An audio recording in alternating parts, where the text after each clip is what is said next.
นางนางอ่อนหน่อยกำหา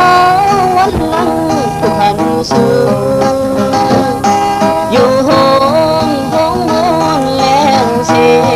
เอาหักแป้งกันความมันคืนกัน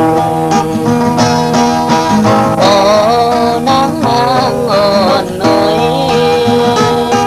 ยันน้ำวันลัง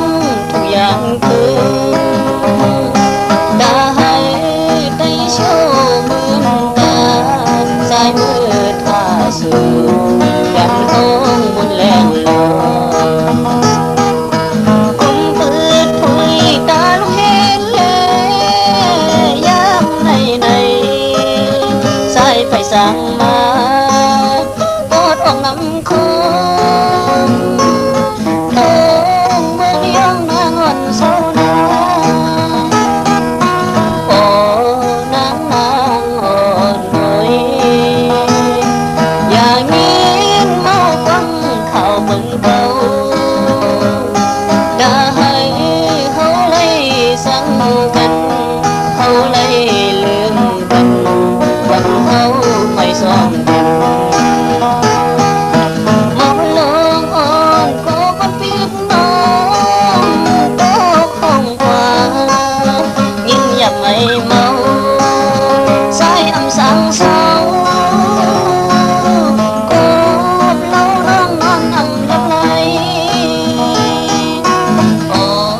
นางนางอ่อนหน่อยของความสายปีอำโมเก่ายุ่มใส่สายเฮาเมืองไทยอันยามตำไปอยู่นางหรือเล่าสู่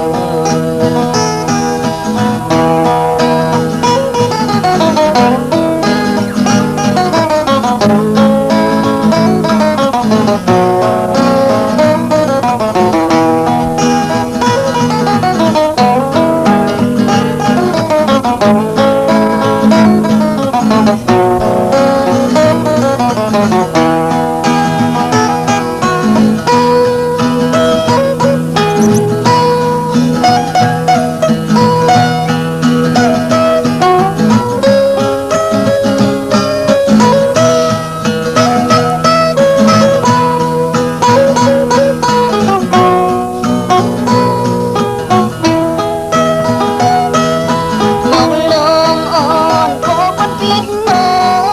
งโตคงกว่ายิ่งอยากไม่เมาสายอำสังเศร้าก็